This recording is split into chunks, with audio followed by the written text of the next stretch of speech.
Hey, good day, everybody. Welcome back to our Working Together series live with Rabbi Karmi Ingber. We're just waiting on the rabbi to show up in the Zoom room. Our friend Rod Bryant down there in Houston, Texas, had to step out of the Zoom meeting for a second, but he should be right back. Also, I wanted to catch up with him and see what's going on new with Netiv.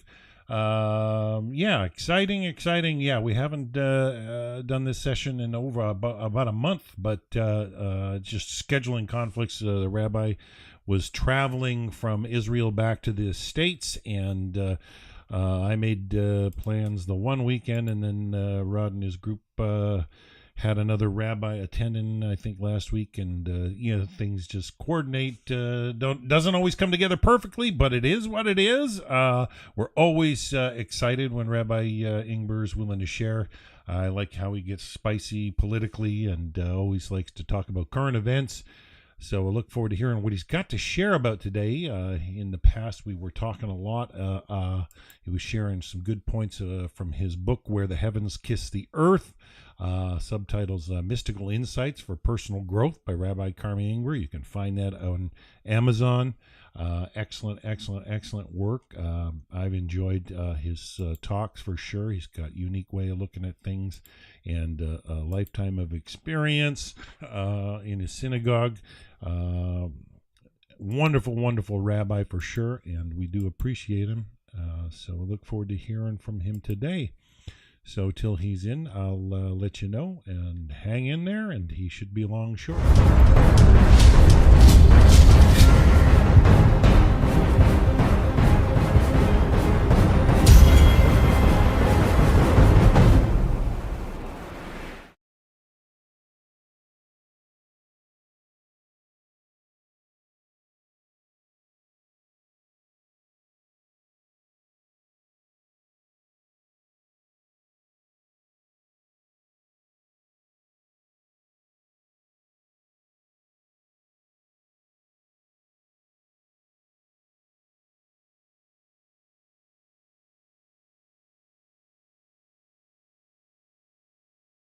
Rabbi. Hey, how's everyone doing? Good. Good to see you all. All right, it's been a long time. We had a long hiatus, and the world has it's still here, thank God. And it's But always our getting prime better, as I minister, tell you. our prime minister's resigning, though, Rabbi. Another good sign, which really is amazing because the truth is that what happens is, and I explained this to you before, on a Kabbalistic level, what happens is the world is always getting better and closer to being fixed. That's happening. But there's two dimensions. One is called the internal and one's called the external. The internal one, the spiritual one, you don't always see, but it's builds over time. And as the internal one is getting better and closer to completion, the external one is actually looking worse and worse. So that's why you don't always see that the world is actually coming closer to its perfection, because the externality looks worse. And the simple explanation for that is if you imagine, I mean, let's talk about your prime minister, for example. So what happens is that when you start to pull up the curtain and you see the emperor is not wearing any clothing, which has happened in America, it's happening in Canada, and it's going to happen in a much deeper level, because even those that we think right now are the purveyors of truth, they're not. They're just better than the last bunch. So what happens is that when that happens, the negative, the people that are procuring this whole illusion, they scream louder. They try to push their agenda more. It's like, it's happening in America, unfortunately, and this is a terrible tragedy. The fires in California. So what happens? So it's obviously, if you think about it, in terms of looking for responsibility of people, it's obvious that they have been negligent. It's obvious. I mean, it's unbelievable. So, saving for the smelt fish and then cutting the fire department's budget and then the DEI and the whole thing. So, what do they start screaming now? Oh, why are you blaming us? Don't blame us now. That's arguments. So it becomes a detour and becomes an illusion that people get stuck in more of the screaming of the externalities when they start to get exposed. So that's the good news. The good news is the world is getting better. And know that you don't think it is, we're a lot closer than we were even just yesterday. So that's the good news. It doesn't mean it's simple. Doesn't mean it's simple. What's still going on in Israel is still going on, and that's and the purveyors of illusion are still selling their product. So we have to see through that. So what I wanted to do today is I really wanted to open it up to some, because there's so much to talk about. I wanted to open it up a little bit to some questions that people might have about whatever it is, about spirituality, about how the world works, how the world looks, what's going on in the world today. I'm gonna open it up, and then if we have some questions for discussion, we'll take that. And if not, then I'll just keep talking. So let's Rabbi open it Dan up. here. Dan, what Rabbi, do you got? I wonder if you have any insights. I think on the 25th of this month, there's supposed to be a complete planetary alignment. Is there any rabbinical thoughts on things of that nature at all? Not that people trust. Which planets are lining up with what? From what I understand, it's all of them. Yeah. And Yeah. what and where is the moon in this discussion? I have no clue off the top of my head. I'd have to do some. Let me see if I can pull up some detail. January. All right, let me give you some basics in the meantime while you get the story straight in terms of what's going on. So very, very important. This is very important because if you look throughout the Torah and coming up to the portions we're coming up to right now, which is the story of Egypt, the exile in Egypt. So in Egypt, these people were the masters of the occult. And they were masters at reading the astrological signs. And we see all of these things. Even if you look at the basic storyline, I mean, they started throwing the Jews into the water because their stargazers saw that the Jewish Redeemer was going to have some kind of a negative experience with water, not knowing that Moses was going to hit the rock to bring out water, and they want to destroy the world they want to kill the Jews through water. So even the process of what's happening in Egypt, and even what they saw, because if you look in the text, they used to kill all the Jewish babies. And then there was one day where they killed the Jewish babies that were born and the Egyptian ones. And their stargazers, the reason for that is their stargazers looked and they said, we see today is the day that the Jewish Redeemer is born, but we can't tell if he's Egyptian or he's Jewish. We don't know why. We can't tell. And the reason why they couldn't tell is because Moshe was Jewish and he was raised in Pharaoh's house, which, if you think about it, is in itself mind-boggling. That fact that God shows Pharaoh, you think you're in charge? You think you're going to do what you're going to do to fight me? In the end, you're raising the Redeemer. Wow. You're teaching him how to go because he did. Pharaoh made Moshe, put him in charge. And that's the famous story in this coming week's parsha, that Moshe goes out, and he's now been appointed as a leader in Egypt by Pharaoh. And then he sees the Egyptian beating the Jew, and he sees what's going on, and he's not going to tolerate this injustice, and he kills the Egyptian. And that's the beginning of the turning point. But Pharaoh ends up raising Moshe unwittingly. So the stargazers saw that they knew. So how'd they know?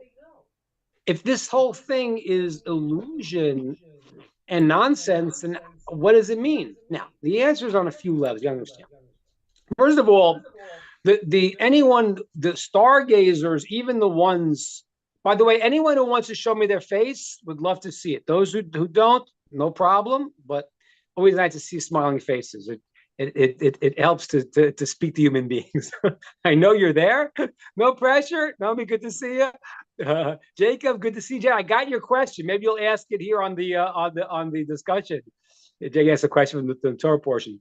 So so what happens is that so on one hand, the stargazers, you have to understand a few things. They see certain things, but they never have it right. They see certain aspects, but they don't have the whole story.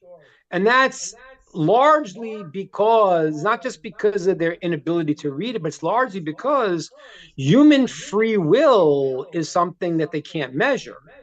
Mm-hmm. So even if they see something, okay, but it can go this way, it can go that way. God gives us the free will in the world to affect things and to change reality. So they're seeing the process. They're seeing something. They're seeing Moses. They're seeing a redeemer, but they don't know what it is. And because they're trying to use these things to fight God, you can't fight God. It's absurd.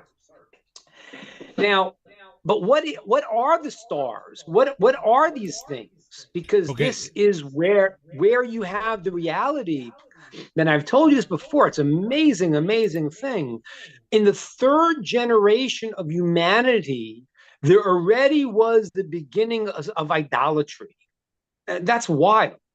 That means Adam, his son Seth, and then by the next son Enosh. By the third generation, people already started to commit idolatry. Now, how could they do that? They still had, Adam was alive. He was a prophet. I mean, how could this possibly be? So Maimonides explains that what happened was the original idea of idolaters was not idolatry of the stupid people that came later. It was like this. Now, God created the sun and moon, and he created them to have an effect on us.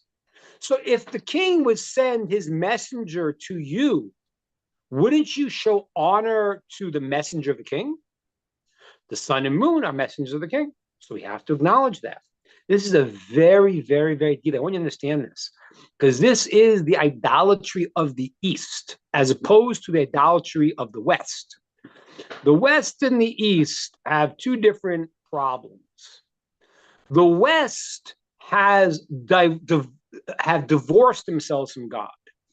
Yeah, God, just you do your thing, we'll do ours. Just we'll pay our dues. We'll go make a prayer and this and that and say this, say that, and then just leave us alone.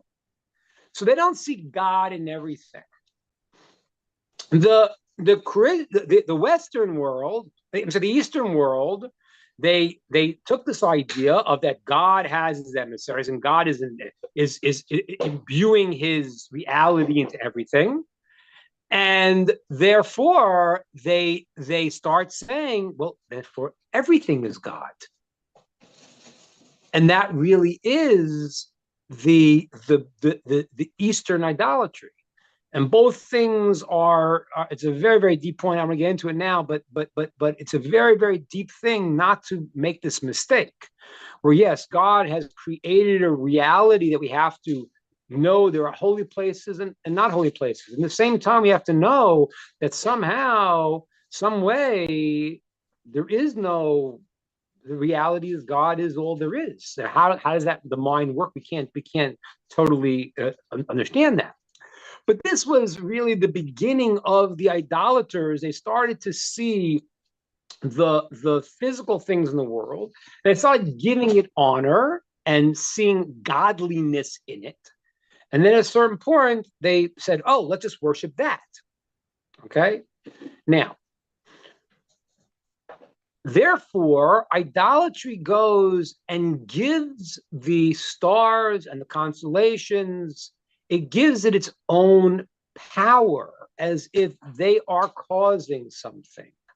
That's where the split between understanding that the stars, the moon, the sun, the planets, they are systems by which God directs his world, but they have no power. That's where it becomes idolatrous.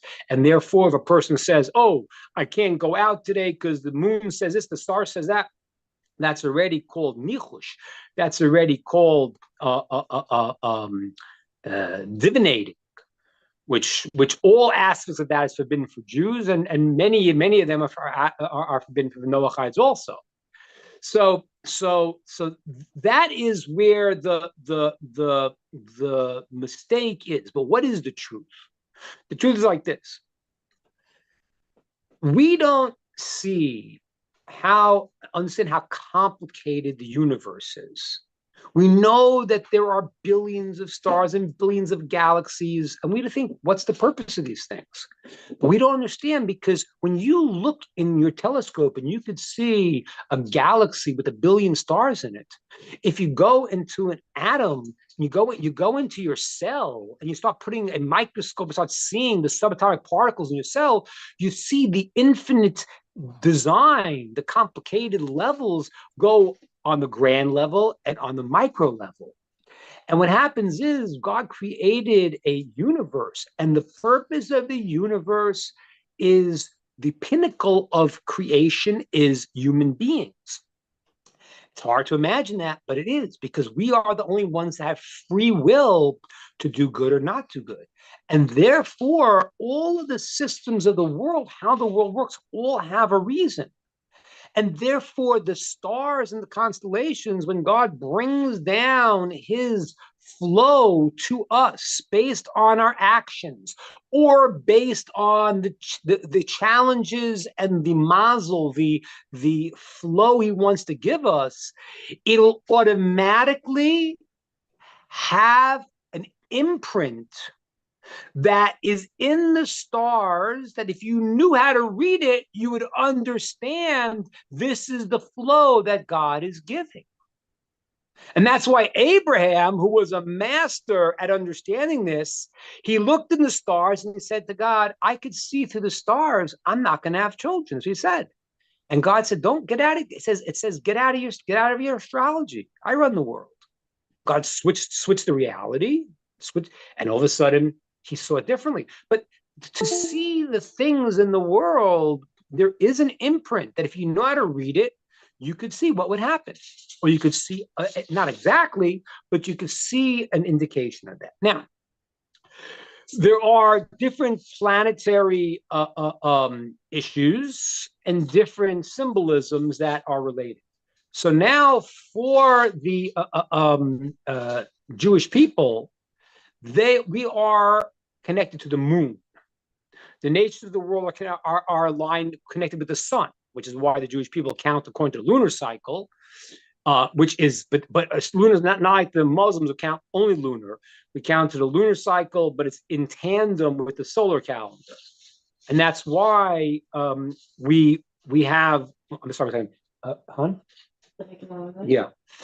So that's why there is the alignment of the lunar and the solar. That's why, because they both are working together.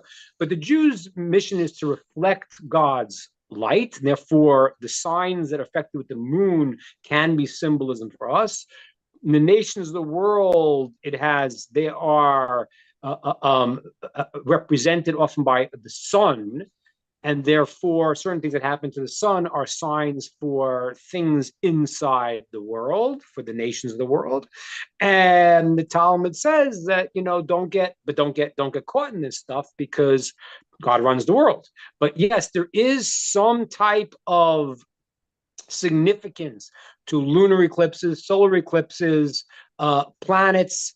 But as I say, the people that are spending their time trying to read this are generally charlatans, and if they're good, then they're divinators, and they're getting into a world that's very not true. So I wouldn't worry about it. I would try to do what's right. but it's an amazing thing to see that there is Yeah. something that and if it wakes you up to go and to say I want to do better, then that's good. But to go and to live our lives by the signs, that's not what we're supposed to do, because Totally. it has no power of its own. It's just an imprint of what the flow that God is giving, which is then affected by the actions that we do. Okay, Yeah. good. Thanks, There's it. Dan. Yeah, it says there's 8. Yeah, all 8 planets are aligning, and it happens every. It looks like 448 years. It seems to happen. So I don't know. 400. Yeah, the next one will not happen until May 2492. So yeah, that's or 470 years almost. Yeah, separating Four, 468. four, how many? 468 years. 448 years. How many years? Well, this 448. is happen. This is happening on January 25th. It says Mercury, Venus, Mars, Jupiter, Saturn, Uranus, and Neptune are all lining up in a neat row. And I appreciate you sharing what you shared, so nobody's alarmed. But it's not going to happen again until the year 2492. So that's like 467 years. Huh. Interesting. I have to try to find that.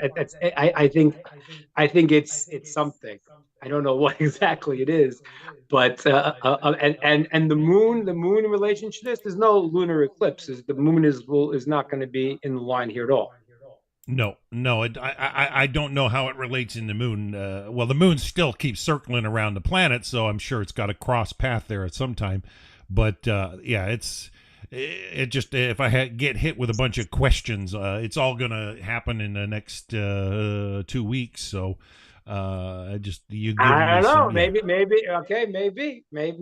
Maybe people are gonna align together. Maybe, like I say, the Jews are the moon. Maybe the nations of the world will align together and say, for a good thing, let's get rid of nonsense, and let's get back to truth for the whole world. And maybe that's maybe we have an opportunity. I don't know. Well, thank you for your insights, Rabbi. Interesting. Anybody else in the group got a question or something they want to ask? Rabbi, based on the beginning part of your conversation, and we had said slightly with a tone of jest, that Justin Trudeau is resigning as MP. No, as a prime minister. There is it seems that there's a kind of alignment taking place also within the world of people wanting liberty. They don't want to be oppressed anymore by oligarchs and powerful people who control the majority through their minority abilities to control the finances and money, etc. And I really do pray that that's the beginning glimpse, the heels of Mashiach for us. Yeah, I know. I think it's significant. I think it's very significant, because the reality was that, again, we have to be careful here, because we're not saying that this party or that party are the conveyors of truth. But there is something called something that is closer and more in lines with what is true. And there's no question that, the philosophies we've seen over the past 4 years have been probably some of the craziest things in all of humankind. It really is. I mean, and I always come back to this one, which is like the fact of the male-female component. What is a man? What's a woman? It really is, in my opinion, was one of the craziest realities, because a person has to know who they are, and gender dysphoria is a sad situation that somebody who has this problem really needs help. And for the society to go and to promote, as I told you before, that's why I said to you in the beginning, I said this many times already. I said this back when Obama was president. Like, what at that time, there was I think there was 1,700 transgender people in the world or something like that. And why was this a topic then? And the reason why it was a topic was because it wasn't the issue of this particular point. It was the issue that we're in a war with God, they're in a war with God, that there are no boundaries that we are bound by that God could put on us. We live in Disneyland. If we imagine it, then it must be. And that really is it's mind-boggling, because if you look at the classic, let's say, mental diseases of the ancient generations, right? You look at, for example, the generation of the Tower of Babel. Well, what was their sin? So the sages say, well, in a certain sense, they compare it to murder. And that's very strange, because they were saved because they were united. They actually were in one mission. So why is it called murder? So the sages say because their idea was to separate the spiritual from the physical. The idea of the Tower of Babel was to build a giant tower, put an idol on top of it with a sword in the hand of the idol. Now, of course, people would know that the idol can't fight God, but the symbolism meant that people looking at that and seeing a successful technology, which they had, would mean to people that we're getting everything we need without the source of it, without God. That was so the idea was, listen, we're not saying there's no God. We're saying we don't want any connection with them. That was the flaw of their view, which was a very sick view. But remember, if you were living there and you put it on CNN, that's what they'd be saying to you. They weren't talking transgender then. If there was a CNN back in Tower of Babel, that's what they were saying. They were saying, and that's why they wanted to get rid of Abraham, because Abraham was the antithesis of that. So their whole motto was, we could do it ourselves. We're going to go to the moon, we're going to control reality, and as long as God doesn't get in our way, we're good. That was their thing. The generation of the flood, their thing was illicit relations. And so they were the ultimate in hedonism, which was our pleasure, and there's no boundary to our pleasure. And that's why they were having licentious relations with everything in every way, because that was the meaning of life. And what was the latest aberration in terms of the this last generation? It was that we are so powerful with our technology and our hormone blockers and whatever else it is, that we don't acknowledge there is a reality. That's what it was. There is no reality. Reality is whatever you determine it to be. It's amazing. So that was really a sickness. Now the fact is, and it's sad, but like people were afraid to talk. People were afraid to talk. Then all of a sudden, once they saw they were the majority, people like, all of a sudden, guy's wearing a Trump hat. He wasn't going to wear it before, but now he will, So now people are okay to speak. But you got to remember something. And I do, like the idea. It was a resounding victory. What was it? It was millions of people. Yeah, but what was it? 52%? That still means 48% of the country doesn't think this way. And so there is this pendulum that you have a chance, to enlighten people. But what I've seen, I lived in New York, and I remember I left New York when during the Ed Koch was the mayor. I don't know. I was very young, and New York was a dump. You really couldn't. If you went to Central Park at night, you were finished. And then I came back years later, after when Giuliani was to visit, after Giuliani was the mayor, and I couldn't believe it. 42nd Street, which was like the licentious capital of the world, was disgusting, was Disney World. What the heck? And it was like a different place. But then once they got comfortable, they went back to the old policies. So once, I don't know how long the pendulum will last. And that's the real deeper part we need to understand here. People that are listening who are Noachites, the people who are Jewish, the people who want to go and want to find truth. You can't go and sell truth to any party. The only truth that there is God, and as he's manifested in his Torah to us. And therefore, yeah, it's good. I'm glad they're aligning. But the media is very good at selling a new product. So they'll twist it this way, twist it that way. But I do agree with you, Rod. I think that this is an opportunity. And I think that as the sages tell us, that these systems really are part of a process to bring the world to completion. And I think that the effect we'll have in Israel now, hopefully, will be very positive effect, because from Jerusalem comes the Torah.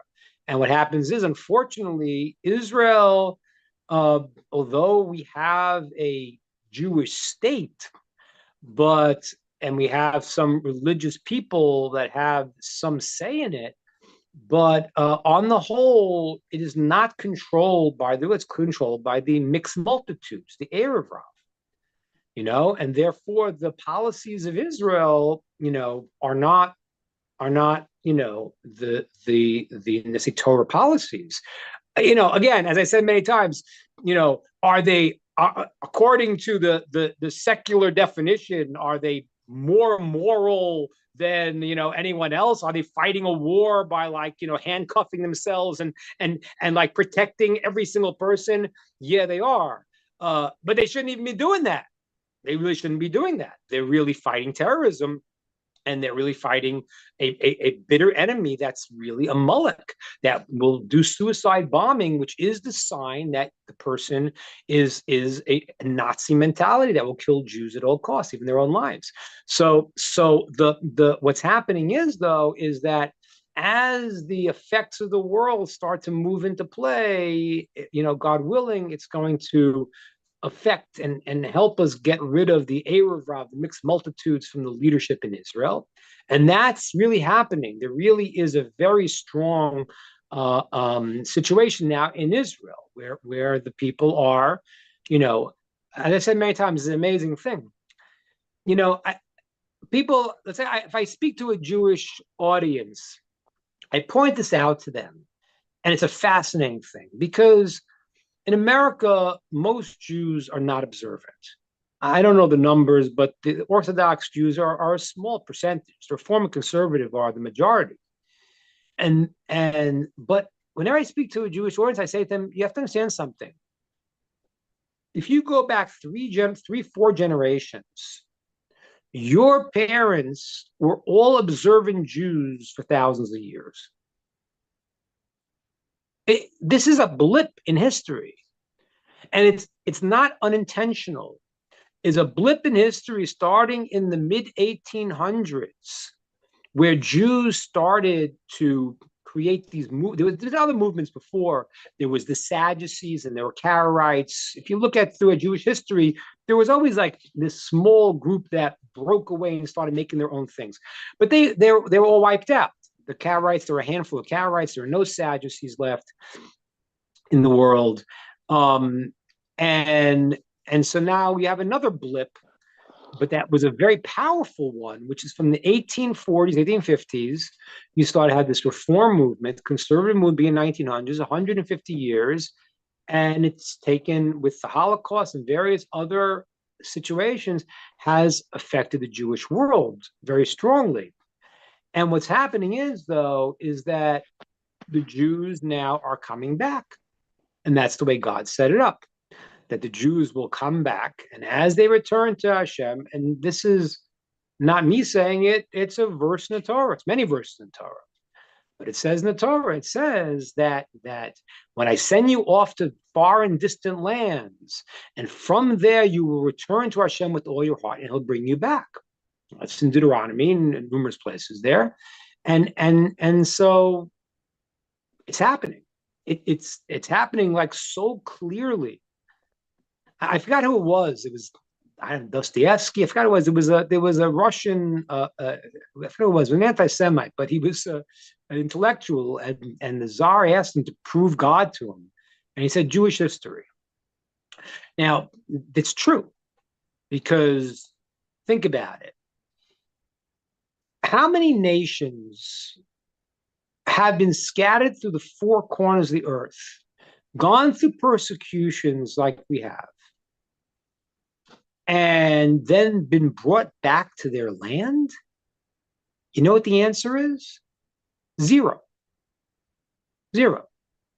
Now, that would be fantastic enough, but the fact that Torah tells you this will happen, how could you read the Torah? I mean, to me, it's mind-boggling. How someone could read the Torah, read Devarim, Deuteronomy, and not understand this is happening right before my eyes. It's mind-boggling because it's so obvious. It's so obvious. It's never happened before. And then it says in the Torah, it says, Hashem, it says, you will stay a small nation instead of a large nation. Do you know that the Jewish population around the Ming Dynasty was almost the same in the Second Temple times as the Chinese? And there's still 14 million Jews, and there's 1 billion Chinese. So, what? That's not logical. Jews also have many children, but God says it in the Torah. Then he says, and what's going to happen is they're going to persecute you. I mean, who's been persecuted like the Jews? Then it says you'll be sent to the four corners of the earth. Who's been scattered more than the Jews? You read the things there and you say, oh my gosh. By the way, as an aside, if the Torah wasn't true, who in the world would accept the book? Moshe's giving them the Torah and saying, here, this is what's going to happen if you don't keep the Torah exactly. And it all happened. And then it says, even all this, when you're the land of your enemies, I will bring you back. Okay. So, it's amazing. It's fascinating. Which is, by the way, why the church could not acknowledge Israel in 1948. Because it was one of the prophecies that they thought they had was that the Jews will never come back to the land of Israel. And the Pope kept the papal Jews. He kept Jews in Italy that he protected, that they would be able to admit they were wrong. They'll never go back to the land of Israel. Uh-oh. Here they go. Okay, so that, people change, the religions have many variations. So then they go, okay, now there's a new version. The Jews will come back to Israel. It's a precursor to this, to that. Okay, but these are all ideas that people, create when the reality is shown. So the reality is shown. It's good news, Rod. I agree with you. We're God willing, moving in the right direction. And I think that we are, as you know, in this channel, we are very, very hopeful that everyone will come along. That is the Jewish prayer. We pray that every day. We pray that Yatu Shchem Echad, the whole world will acknowledge God. Not looking for any type of situation of, we're going to be this. And no, we want everyone to acknowledge God. So the more the merrier, as they say. Okay, good. Any other questions? What do we got? I've got one for you, Rabbi. Yeah, sure.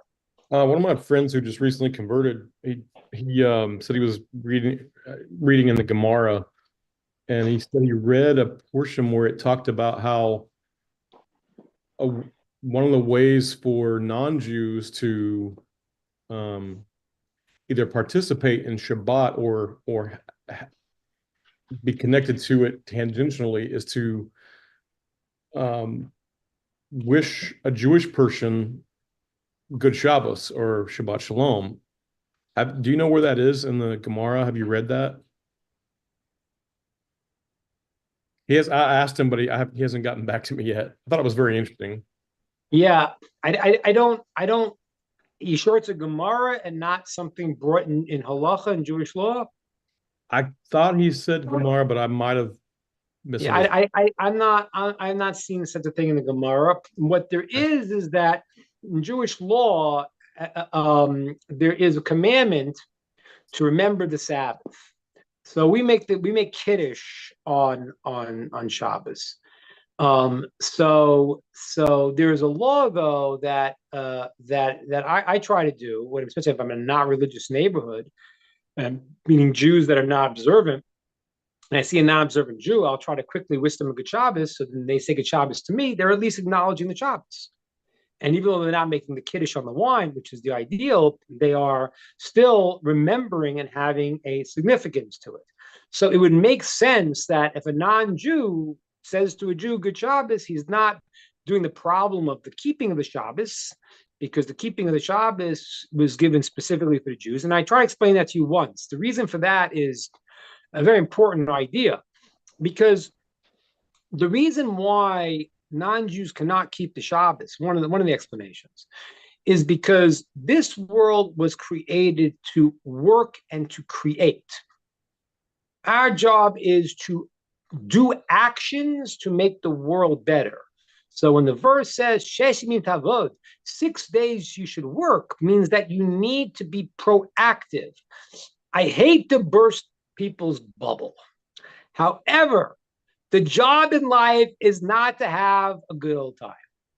I want you to have a good time, because if you're doing what's right, you'll be happy. That's the craziest part about it. But what they've sold, the goods they've sold to us is like, the main thing is to be comfortable. No, being comfortable is not the main thing. It's not even good.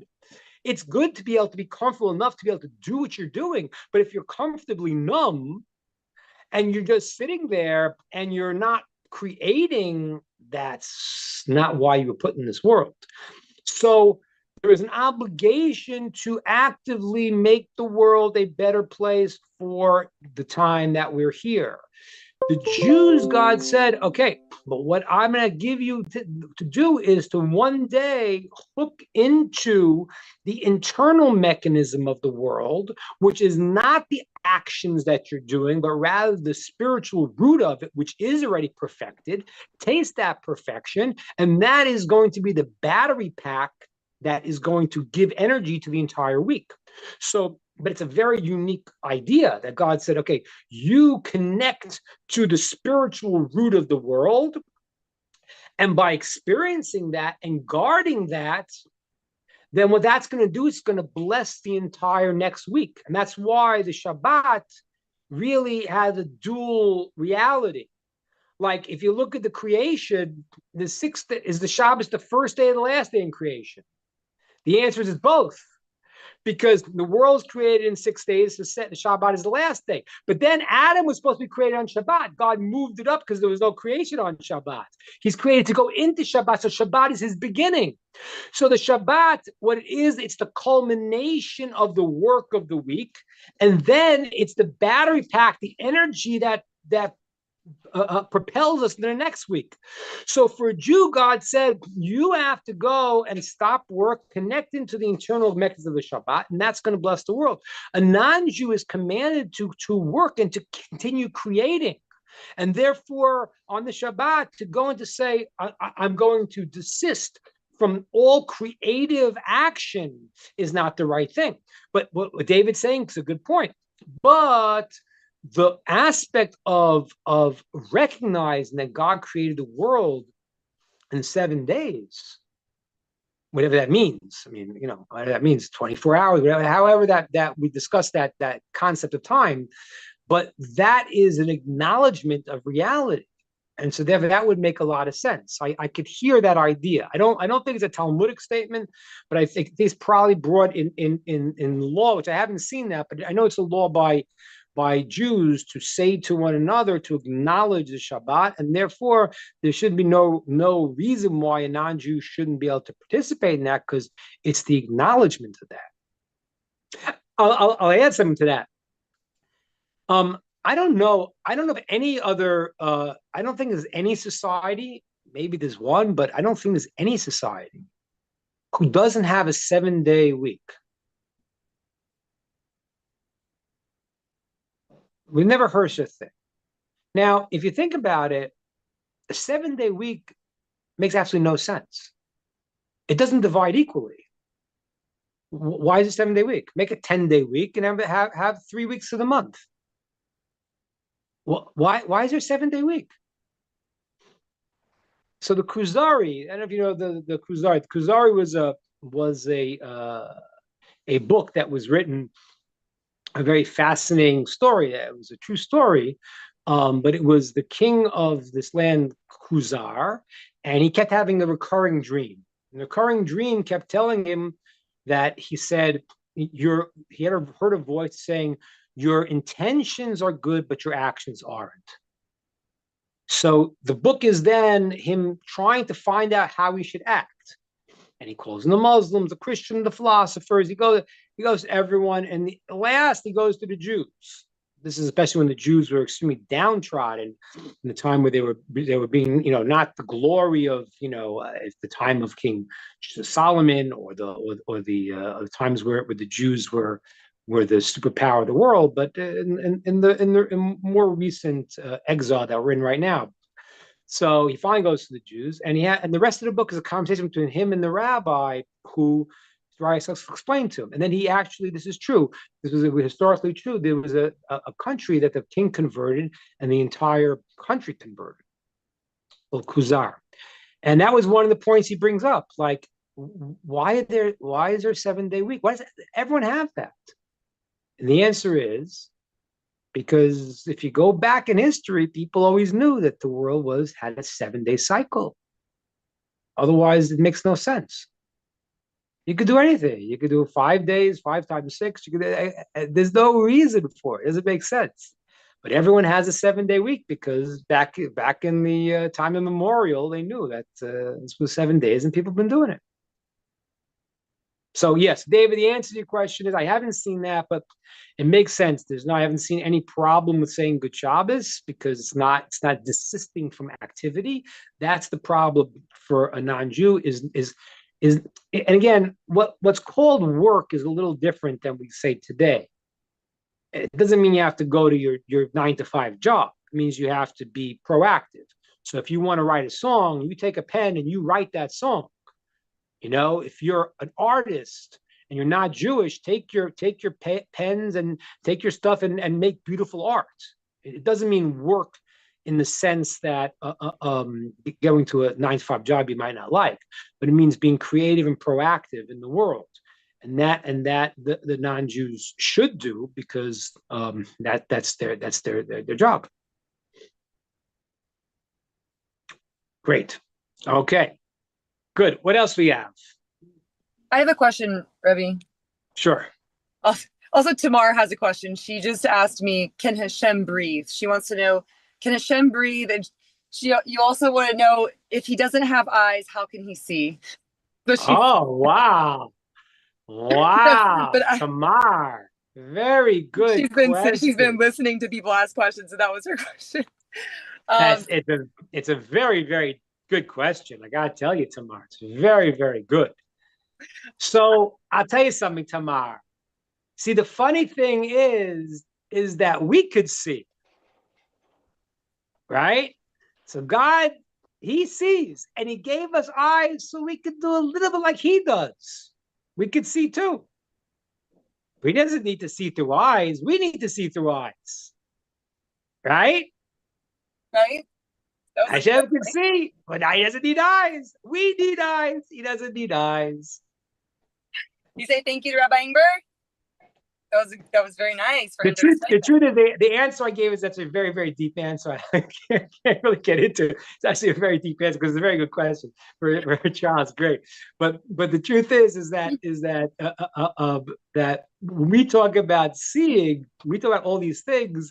It's really a reflection to what the deeper reality. That whatever it means, that whatever the experience of perceiving whatever it is, So we do it in our limited way. God gives us an ability to emulate him in certain ways. So that's a very good question. Okay, good. Yeah, what you said, Ellie? Yeah, I just had a quick question. It's actually about lashon hara, about speaking about other people negatively, I guess. So I'm just wondering if you wouldn't mind explaining for a second what is what is the spiritual implication for doing that, and like because there's like times where it's like like you're going through something's happening and you want to like talk about it. I don't know if it's more of a thing with women than with men, because I feel like men kind of like have a maybe like I don't know. I feel like they don't talk as much. We watch football instead. Yeah, but so I would like for you to just mention something about that. I'm just curious about like what exactly. Like I know it's not good to do, but I feel like sometimes like like you want to get something off your chest and you want to say something, but then like there's got to be some sort of spiritual effect that has, and then like also like is it actually worse for the person who says it? 1 second, Tamar. Is it worse for the person that says it, or is it worse for the person that's being spoken about? Okay, it's a very good question. I don't actually know, to be honest with you, I don't know if this is an obligation for non-Jews, for Noachides, but I got to tell you, there's no reason not to do it. Because it is really a life-changing thing. And it's so funny because it really doesn't exist it's just a foreign idea to the world that's speaking badly about someone. Now, I'm going to give a caveat here because we are, most of our audience here are Noachites. I'm going to give a certain caveat, which I've given in other situations about, and then I'll explain the law here. And with that caveat, it'll be applicable to Noachites, to understand how to apply this. There is a phenomenon that, and this is, I think, one of the, although I've always told you many times that we don't believe, we don't look at the world that, oh, this group is better than that group. A Jew has his obligation, and he has to do his obligation. A non-Jew has to do their obligation, and we don't go and it's a very beautiful system that God said. Noachites have their laws, Jews have their laws. Someone wants to convert, they can convert, but the Jewish obligation is a full-time job, and not everyone is up to 24/7, and therefore there's no obligation for someone to convert. But there's one part that sounds a little bit it doesn't sound very egalitarian. It doesn't sound very it's true, and I really want to share it because it's important to know this.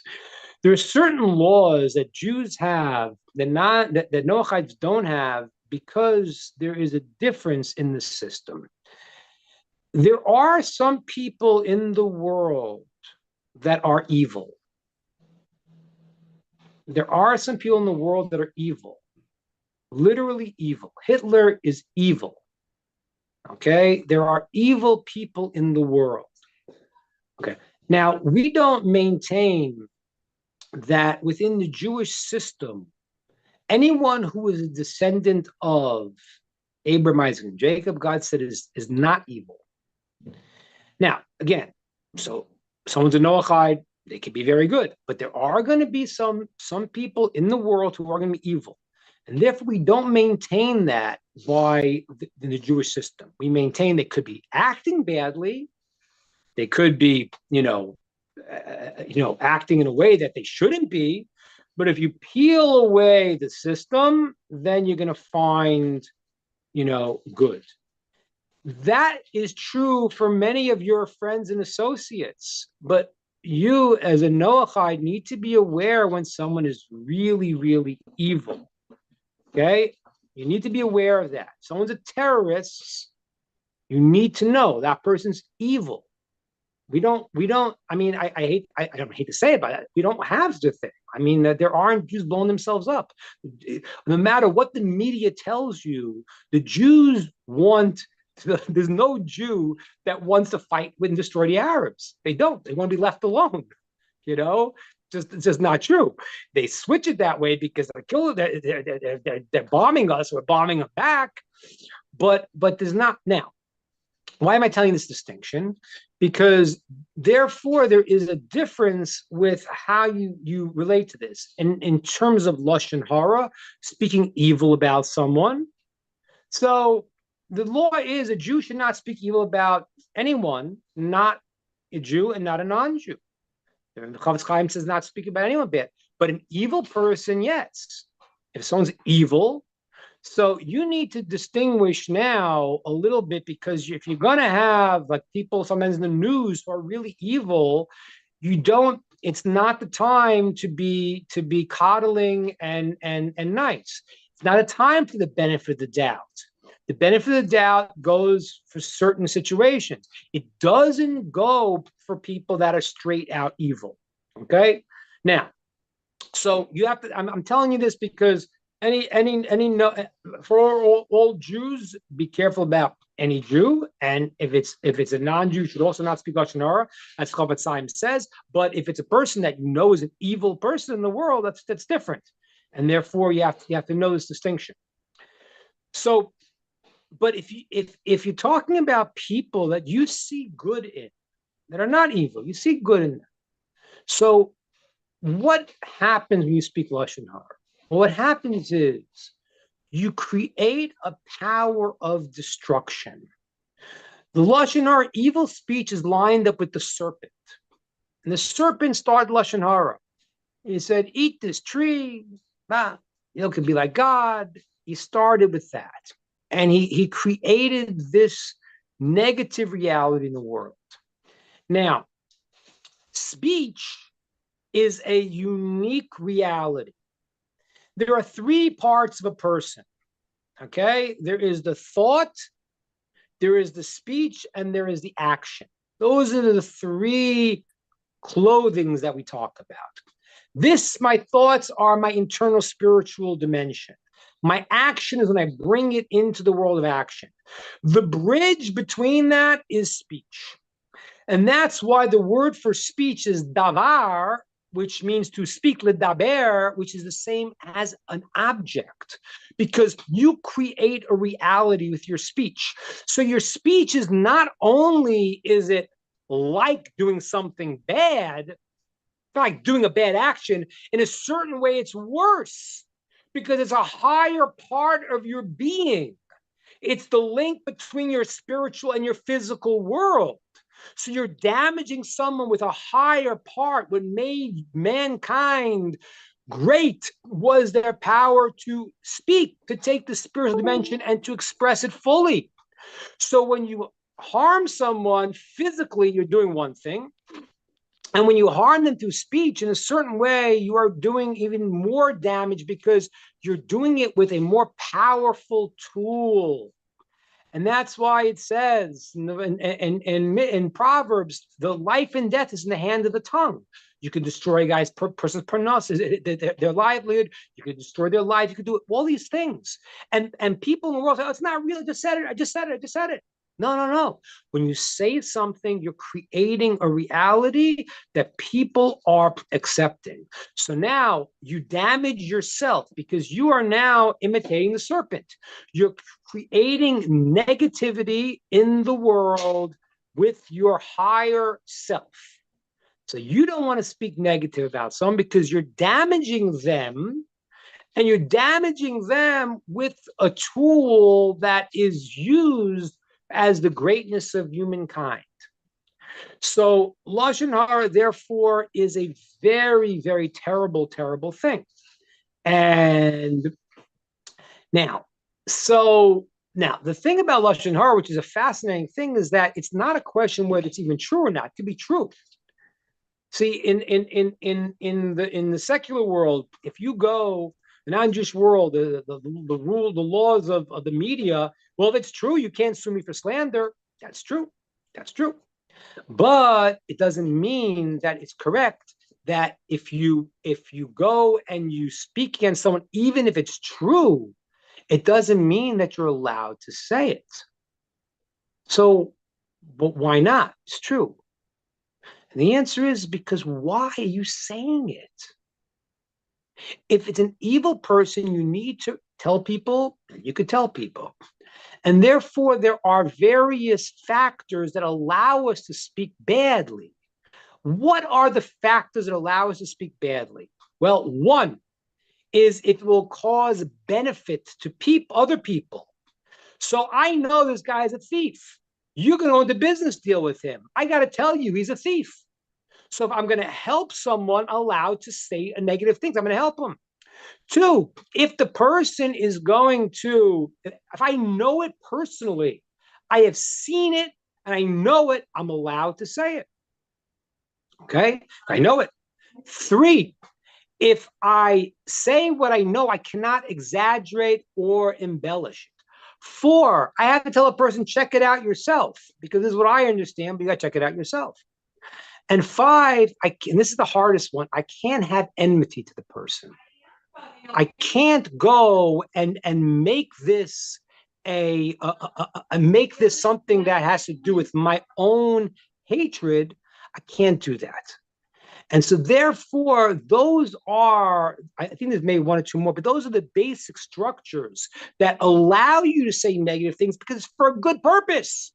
But if you're not doing it for a good purpose, then why are you doing it? Why are you associating? Why are you getting this? So you damage the person. Now, if you hear it, you shouldn't accept it. You hear someone says to you something you couldn't run out of the room, don't accept it. Unless, again, we're dealing with people in the media today, people who are bad, people who are maybe a Rishoyim, then you can. But again, for your friends and your family, don't, unless you need. Now, therefore, if you have one of those reasons you have to say it, Naomi, because it's for a benefit, but you could say it. If you're saying it to a person, you need to share it with as a counselor, as a rabbi, and you can say it to them, but they have to be skilled enough not to accept it. I had a case like that where a person was trying to help people here, and once they heard it, they couldn't get it out of their heads. So when people tell me something, I say, you know what, I'm going to hear you, but you got to know I can't accept it. So I don't accept it. So if you need to speak it out with someone, speak it out with someone that is trained not to go and to embody it and then try to follow the rules of how to say it. I have to check out, guys. I'm sorry. I have another appointment I got to run, but it's great seeing you all, and I will see you next week. Don't forget that Monday night, Rabbi Zvi Avner will have his class. And Dan, it's over to you now. Hi, Tamar. Well, thank you so much. Yes, Rabbi. So we're aiming for next week as well. That's great news.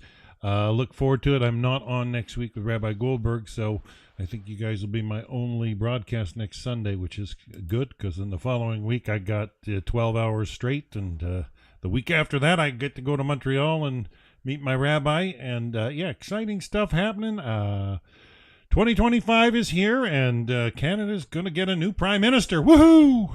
Better days ahead. All right. So good to see you, Rod. Take care. I wish you well down there. And good to see all you guys. For my movie. Thank you. I'm going to log out for now. Till next week, everybody. Have a wonderful, wonderful week.